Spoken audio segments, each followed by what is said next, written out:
Bonjour à toutes et à tous. Donc, effectivement, je vais vous parler du projet, qui s'appelle, Life Anthropofence, qui est porté par le Conservatoire d'espaces naturels, là où je travaille actuellement. Donc les informations que je vais donner concernent vraiment ce projet-là, parce que vous l'aurez compris, les données peuvent varier d'une programmation à l'autre. Donc, voilà, ce que je vais dire, c'est valable pour ce projet. Puisqu'il a été déposé, en fait, en 2018, donc il appartient à la programmation précédente. Donc voilà, pour ça, il peut y avoir des petites variations. Donc la structure qui porte le projet. Donc, oui, pardon, je vais juste pour vous expliquer un peu, donc je vais parler de la structure qui porte le projet. Ensuite, vous décrire rapidement le projet, en quoi il consiste. Je ne vais pas rentrer dans les détails, écologiques. Ensuite, je détaillerai les financements du projet, de notre côté en tout cas, puisque bon, on a pas mal de partenaires, donc je vais pas énumérer tous les plans de financement.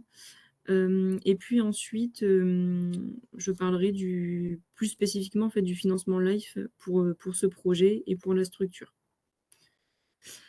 Donc, le conservatoire d'espaces naturels que j'appellerai SEN au cours de la présentation, nous sommes en fait une association à but environnemental. Et nous sommes basés à Boves. Donc le siège est à Boves, au pôle Jules Verne, pour ceux qui connaissent un petit peu. Donc le SEN Hauts-de-France résulte en fait de la fusion du SEN Picardie et du SEN Nord-Pas-de-Calais. Il rayonne donc sur toute la région, puisqu'on a plusieurs antennes, une dans l'Aisne, une dans l'Oise, une du coup dans la Somme, une dans le Nord et une dans le Pas-de-Calais. C'est une association qui est quand même assez importante, puisqu'on a plus de 100 salariés maintenant, et le nombre est toujours en évolution. Et en 2023, on avait 1757 adhérents. Voilà, donc c'est des beaux chiffres qui continuent de monter. Le SEN fait partie en fait d'un réseau national, puisqu'on a des SEN dans quasi toutes les régions de la France. Et ce réseau est orchestré par la Fédération des conservatoires, voilà, qui s'occupe plus en fait de l'animation en fait, hein, du réseau et de la communication. Alors le conservatoire est là pour agir en fait dans la protection et la valorisation du patrimoine naturel de la région. Et pour faire simple, en fait, on peut regrouper ces actions en 5 lettres. Donc CPGVA.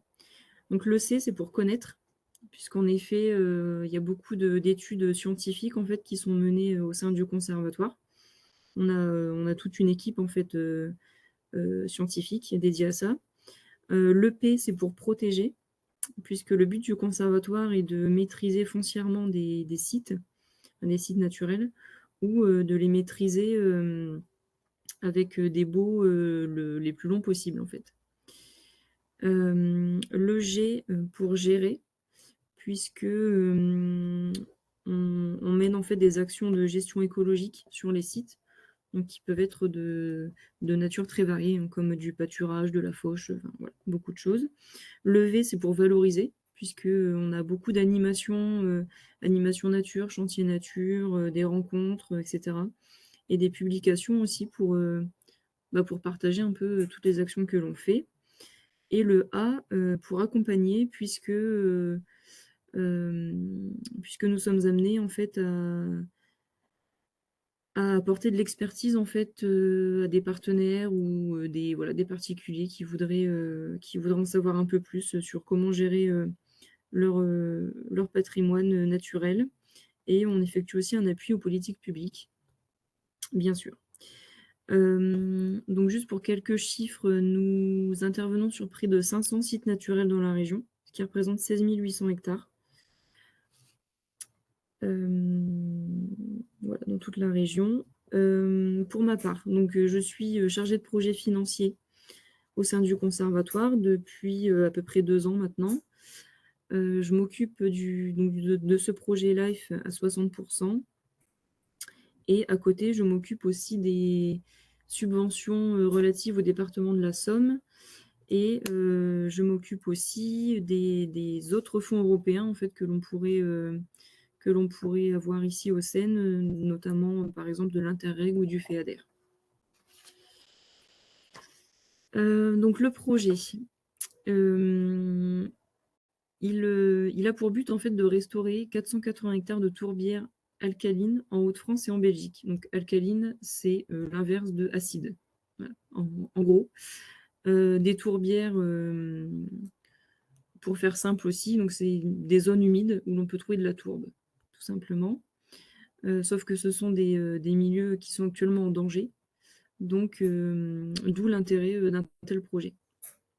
Donc le projet regroupe 9 partenaires, donc le CEN, la Fédération des Cévennes qui nous aide aussi, le Parc naturel régional Scarpesco, le Conservatoire botanique national, Natagora, qui est une association belge, le conseil départemental de l'Oise, le conservatoire des espaces littoraux, le syndicat mixte Baie de Somme Grand Littoral Picard et le syndicat mixte Oise-Aronde.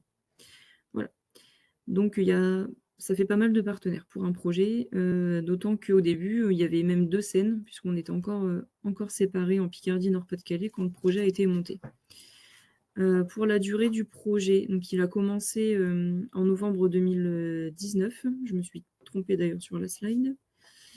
Et il se termine normalement fin décembre 2025, mais il sera très probablement allongé d'1 an, en fait, suite au retard pris, notamment dû au Covid, puisque en fait, les travaux prévus en 2020 n'ont pas pu avoir lieu comme ils auraient dû. Donc, une prolongation est envisagée et normalement acceptée. Le budget total du projet est de 18 684 201 €. Donc, sur cette somme, la subvention LIFE de 60%, un peu plus de 11 millions d'euros. Donc, ça, c'est pour tous les partenaires. Et à titre d'information, la part du CEN est, elle, de 8 296 439 €. Donc, on est le plus gros consommateur de la subvention dans le projet. Donc, on a des actions diverses dans le projet, ce qui explique un peu son ampleur. Bon, la majorité du budget, c'est des travaux de restauration qui coûtent extrêmement cher. Mais on a aussi des études scientifiques. Voilà, il y a des suivis d'espèces sur les sites, des suivis des habitats, puisque ce sont des sites Natura 2000. Il y a aussi une grosse partie d'échange de bonnes pratiques, de partage d'expériences, notamment puisqu'on a un partenaire belge, par exemple. Mais il y a aussi des échanges avec l'Allemagne, la Pologne, voilà, sur comment bien s'occuper de nos tourbières. Et il y a aussi toute une partie de diffusion, de communication à propos des tourbières, de leur rôle, de leur importance. Et voilà, comme dans beaucoup de projets européens, un événement de dissémination à la fin, par exemple. Pour vous donner un ordre d'idée sur le budget, on est à 19,36% de budget de temps de travail et 59,77% de prestations. Voilà, donc je vous disais, les travaux prennent une très très grande place dans le projet, avec à peu près 60% du budget. Donc, pour ce qui est justement du financement, donc le LIFE, comme Héloïse l'a dit avant, donc c'est 60%. On a une seule convention du début à la fin du projet, qui peut être modifiée par des avenants. Notamment, par exemple, pour la prolongation, on devra faire un avenant, mais c'est toujours la même convention. Vous voyez ensuite que selon les financeurs, ça peut être très variable sur le nombre de conventions ou le pourcentage de financement. Donc le deuxième plus gros, c'est l'agence de l'eau Artois Picardie. Donc on a 4 conventions. En fait, ça dépend des règles tout simplement des financeurs, hein, qui ne peuvent pas forcément financer sur une très longue période ou pas les mêmes actions. Donc, ce qui explique que pour l'agence de l'eau Seine-Normandie, juste en dessous, on a 10 conventions, puisque par exemple, une convention sur des études ne sera pas la même qu'une convention pour des travaux. Voilà, donc on a dû tout découper ainsi. Ensuite, le conseil départemental de l'Oise, là où c'est assez simple puisqu'on a une seule convention aussi pour tout le projet et l'Office, français pour la biodiversité, où là nous avons, 2 conventions.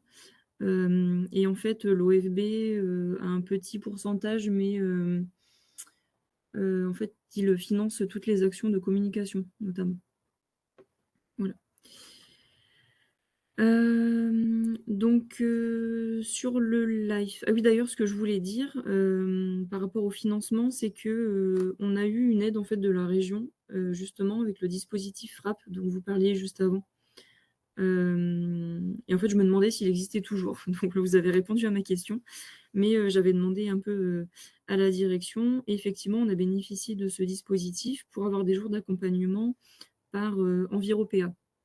Voilà, qui sont, enfin, c'est une association aussi, en fait, qui accompagne dans le montage de projets et grâce au dispositif FRAP de la région, on a pu avoir plus de jours, en fait, d'accompagnement. Donc ça a bien aidé à l'époque, j'ai pas aidé à monter le projet, mais je sais que ça a été un petit peu long et laborieux, donc cette aide a été la bienvenue. Donc voilà, sur le LIFE en particulier, donc voilà, 60 de cofinancement, ça je l'ai déjà dit. Ce financement-là, il se verse en 3 fois. Donc c'est-à-dire qu'à la signature de la convention, on a eu un versement, d'une avance de 30. On a eu un acompte de 40 l'année dernière, donc à peu près, en fait, à mi-chemin du projet. Ce versement a été déclenché par le rapport intermédiaire, en fait, que l'on a rendu. Donc c'était quand même un rapport, assez conséquent, que ce soit au niveau financier ou technique et les 30 de solde qui seront versés à la fin, quand le rapport final sera, rendu et validé, on l'espère. Donc voilà, ça marche comme ça pour les versements. Hem, Aussi, je voulais vous signaler qu'on a un suivi, par une équipe externe, ce qu'on appelle, l'équipe externe en fait, de Elmen. Donc pareil en fait Elmen c'est une, comment dire? C'est une équipe en fait qui est, missionnée par la Commission européenne pour, suivre tous les porteurs de projets LIFE en fait. Et donc, nous, on a, notre interlocuteur, privilégié pour le projet et on sait qu'on peut lui poser des questions, voilà, que ce soit d'ordre, enfin technique, oui et non, parce que bon, ils ont quand même une bonne connaissance, technique, mais voilà, savoir si ça rentrera toujours dans les clous, en fait, au niveau de la convention avec l'Europe, savoir ce qu'on peut faire puisque forcément, sur un projet qui a été imaginé en 2018, voire 2017, il y a des changements, avec le temps, des changements aussi, financiers, enfin les budgets sont pas forcément les mêmes. Voilà, il y a beaucoup de questions en fait qui se posent au fur et à mesure et cette équipe est vraiment là pour nous aiguiller et nous aider. Donc ça, c'est très important. Hem, Ensuite, voilà, donc l'instrument financier pour l'Europe, c'est le LIFE. Ici au sein du conservatoire, donc parce que voilà, je ne sais pas comment ça se passe sur la nouvelle programmation. En tout cas, nous, on effectue une remontée de dépenses annuelles à l'Europe. Donc, tous les débuts novembre, j'envoie en fait le fichier, on a un fichier, hein, qui est, fourni, par la commission, où toutes les dépenses sont inscrites en fait et donc ça, je le fournis une fois par an, pour nous et pour tous les partenaires. En tant que coordinateur du projet, donc c'est moi qui récupère, en fait, les données, financières de tous les autres partenaires. Donc nous, ici, on s'est tous mis d'accord pour dire que les remontées de dépenses se faisaient tous les 4 mois. Donc tous les 4 mois, tous les partenaires m'envoient, leur fichier, propre. Ensuite, les factures, enfin tous les justificatifs, en fait, comme si, finalement, ils justifiaient à l'Europe, leurs dépenses. Et moi, je stocke tout ça, nous, on a choisi un drive. Après, voilà, j'imagine qu'il y a plusieurs techniques, et que j'enregistre aussi, sur notre serveur, au conservatoire, au cas où, pour un futur contrôle.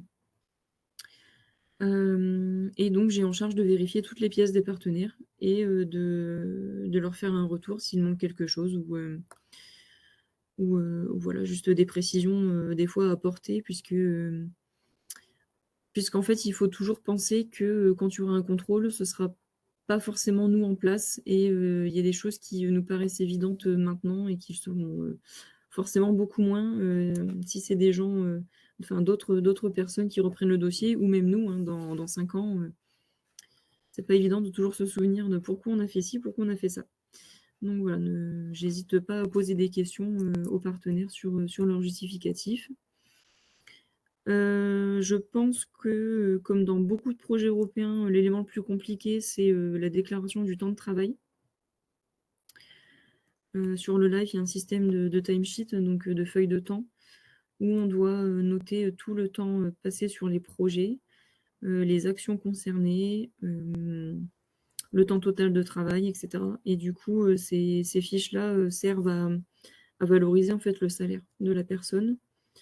Donc c'est, assez compliqué puisque ça dépend, en fait, de beaucoup de choses, hein, du contrat de la personne, de son statut, et cetera. Donc il y a beaucoup d'éléments à avoir en tête et toujours des nouveaux cas, qui se présentent, hein, comme, un congé maladie, enfin un arrêt maladie, un congé maternité, voilà, il y a beaucoup d'imprévus dans un projet aussi long, c'est normal. Sur, enfin rapidement sur quelques points positifs et négatifs, vraiment du financement LIFE. Bon, je vais commencer par les négatifs. Le montage du dossier est très lourd. Voilà, c'est quand même assez long, assez costaud. Bon après, il faut dire que le Life Anthropophones, c'est aussi un très gros budget, donc le travail est en conséquence. Mais ce sont quand même des dossiers, très lourds et une sélection, assez difficile, comme le disait Héloïse, juste avant. Les projets demandent beaucoup de suivi et de rigueur. C'est un projet, enfin, c'est un suivi, quotidien, hein, des factures, du temps de travail, de ce qu'on peut faire ou pas, il faut quand même avoir une attention particulière pour le projet.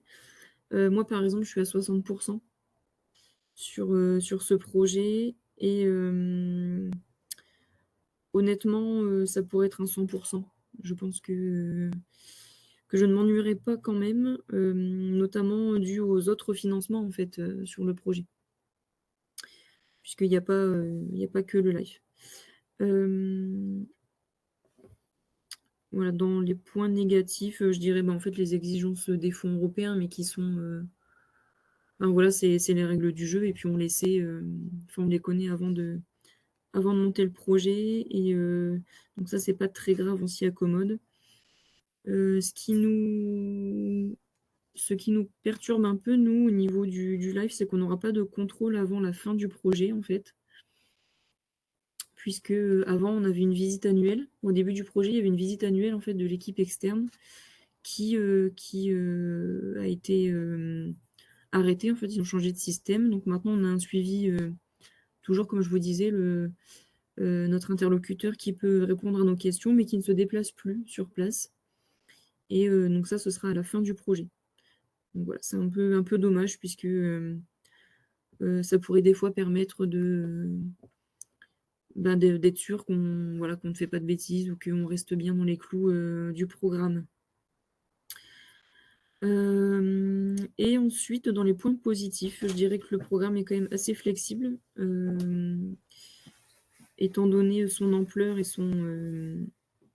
enfin l'importance de la subvention, on reste quand même sur un une agence qui est flexible, qui en fait garde, en tête un but. Le but, c'est d'atteindre les objectifs. Donc, si on doit faire des modifications de budget, même de, comment dire? De cahier des charges, enfin voilà, des modifications plus techniques, si les objectifs sont toujours atteints, c'est le principal. Donc ça, voilà, c'est ce qu'on nous a toujours fait comprendre et ce qui est assez rassurant, en fait. À partir du moment où on peut justifier une modification, elle est normalement acceptée. Voilà, après, il ne faut pas partir dans des changements du tout au tout, mais en général, c'est bon. Hem, Et oui, en fait, on s'aperçoit au fil du temps que, finalement le life est plus flexible que, d'autres financeurs comme, les agences de l'eau, par exemple, qui pour nous sont enfin, en tant que conservatoire, c'est des gros financeurs, mais leurs règles sont très strictes et finalement, plus que pourrait, l'être le life. Voilà, c'est tout pour moi. Je ne sais pas si vous avez des questions? Et au cas où, si vous voulez en savoir un peu plus sur le projet, on a un site internet ainsi qu'une page Facebook, qui est active. Voilà, merci.